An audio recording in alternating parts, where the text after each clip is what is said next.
So in terms of introductions, my name is Joe Eastwood. I'm an associate professor in the forensic psychology program at Ontario Tech University in Oshawa, in the Durham region, which, for those not familiar, is just east of Toronto, Canada. And my sort of background interests are in investigative interviewing, my research, teaching, and training. And I'm very privileged to be joined with Detective Mitton on my left here. And he is a 30-year veteran of the Durham Regional Police Service and was involved in a lot of high-profile investigations and interviews there during his time, including, obviously, the Adam Strong case, which is what we're going to talk about today. But he was also, and this is how we met, was he was responsible for the training within the police organization. And about 2014, as we first met up and we started co-designing and delivering courses within the Durham Police, that we really wanted to have a academic practitioner type relationship with the training. And I think it was very well received. Some more people from Nova Scotia there in Arkansas. So that was the beginning of it. And since his retirement, we've just sort of spiraled off of that in terms of private sector and different opportunities for, again, evidence-based training that combines Paul's experience, his expertise in the room with my sort of psych background in terms of the concepts. And we do training seminars, interviewing courses. We created a fully online asynchronous course recently, fundamentals of evidence-based interviewing as well, that we worked a lot on to put together. That really covers a lot of what Paul's going to talk about in terms of the Adam Strong interview and some of the concepts there. So that's something else we put together. And yeah, so that's sort of how we came together and are continuing to, Scotland, nice. So in terms of how we are continuing to do that.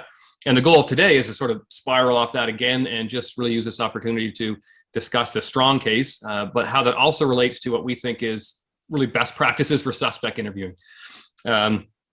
One warning, I guess, if I can put it that way, is this is obviously a very graphic case and a lot of, in difficult material to work through. So we're not overemphasizing that in terms of how we cover it today, but obviously it is a graphic case. And so just a heads up that, some of the content is of that nature. We're not going to show any videos of either the investigation or the interview itself, given the nature of this event. We'll have a few still photos, but primarily Paul just speaking about that and his thought process basically and how he navigated this case. So we'll jump right in then. And again, put any questions you have in the Q&A as they come. You can upvote the questions that you really want answered. And towards the end, we'll definitely leave time to get to as many as we can, given time constraints. But sort of as a starting point, Paul, then, not everyone likely that's joining us is super familiar with the case or just knows sort of the media overview. So maybe just give us a general overview of the investigation, how did Strong become a suspect, how did it start, stuff that was gathered, and just sort of build off that. Sure. Well, first off, welcome everybody. And as Joe mentioned, I am a 30-year retired veteran of the Durham Regional Police Service. I retired in October of 2019 and spent the last half of my 30-year career mainly interviewing people, part of our major crime unit, sexual assault unit, and polygraph unit. So the bulk of my time was spent actually in the room with people. I'm coming to you today from the Ottawa Valley, a couple hours from Ottawa, but my career was with Durham Police, which for those who don't know, and I saw we had quite the range of people here from across the globe. So Lake Ontario is one of the Great Lakes. Oshawa is on the north shore of Lake Ontario, about 45 minutes east of Toronto, city of about 200,000 people. It's the largest city in Durham region, and that's where I spent my entire 30-year career. We do have 6 detachments within Durham region, but I spent my entire 30 years in Oshawa, which was the biggest city. So about the case. So around the 1st of September 2017, 18-year-old Rory Hache went missing.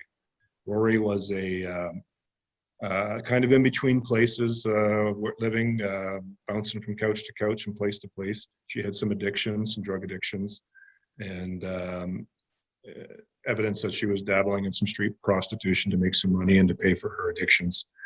So she goes missing around September 1st. Not reported right away, but went missing September 1st. So on September 11th, 11 days later, thereabouts, 2 fishermen were fishing on the Oshawa Pier, which is a long jut out into Lake Ontario. And they spotted, it was in the early evening, still daylight, they spotted what they thought was a turkey carcass floating in the water. At that time of the year, the salmon are running, so there are a large number of fishermen fishing on the pier, hoping to catch a salmon. So they began to cast their lines out to try and hook onto this carcass to satisfy their curiosity as to what it was. They do manage to hook it, and they bring it to shore, and they've got the long net because they're up on the pier. Pull it up, and it becomes apparent right away it's the torso of a woman. So, of course, 911 was called, and police showed up, and that was the start of what turned out to be an over 15-month investigation. So obviously a homicide team was put together, and they commenced investigating this unknown female torso. So because Rory had been reported missing, a few days probably before the torso was found, she was actually formally reported missing. Because she had been reported missing, our investigators knew there was a possibility that torso could belong to Rory. And so DNA testing was done on family members, and it wasn't until November that we confirmed, in fact, that the torso did belong to Rory Hache.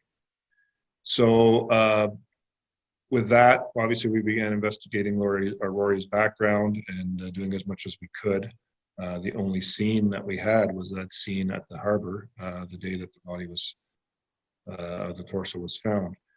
Fast forward to the 29th of December, 2017.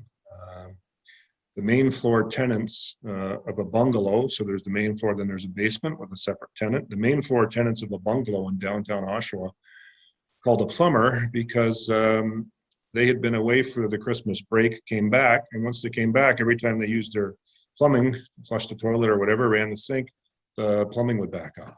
And they thought, well, that's strange. It was fine a few days ago. So they called the plumber, and the plumber came in, did his thing, snaked the drains as you would if there's a blockage or potential blockage. And the plumber began pulling out what looked like strips or hunks of flesh. And it wasn't something they had seen before. So they snapped a photograph of what they were pulling out of the drain and sent it to their supervisor. And the supervisor had enough sense to say, well, you know, it kind of looks like human flesh. You better call the police.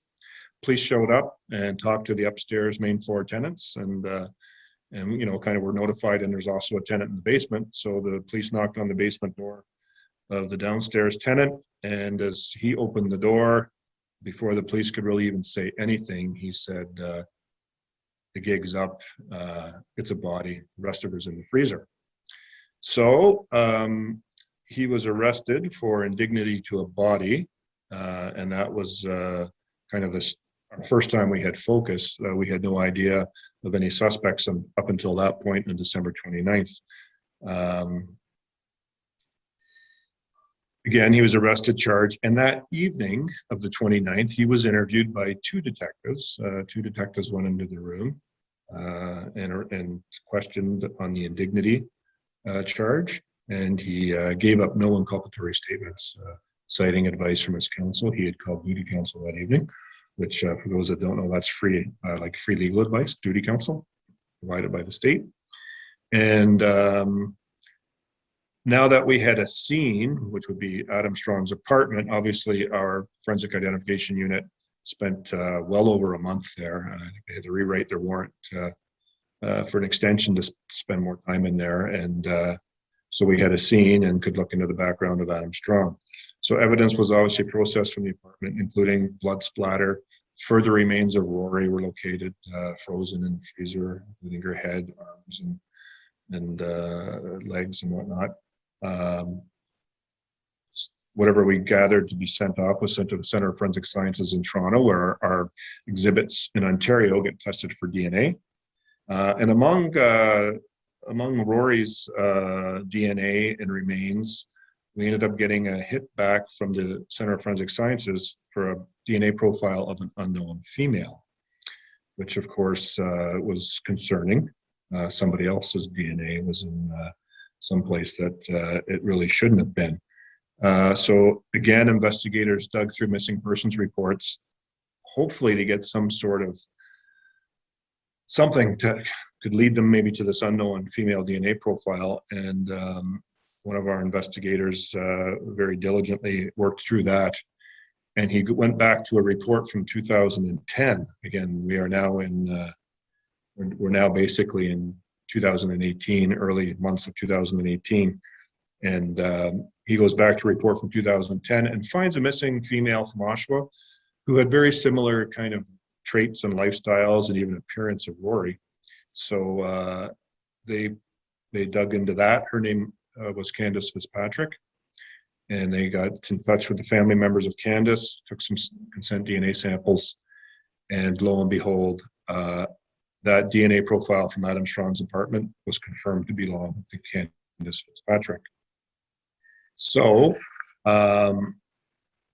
that is kind of what got the whole ball rolling for us investigating 2 counts of murder against Adam Strong.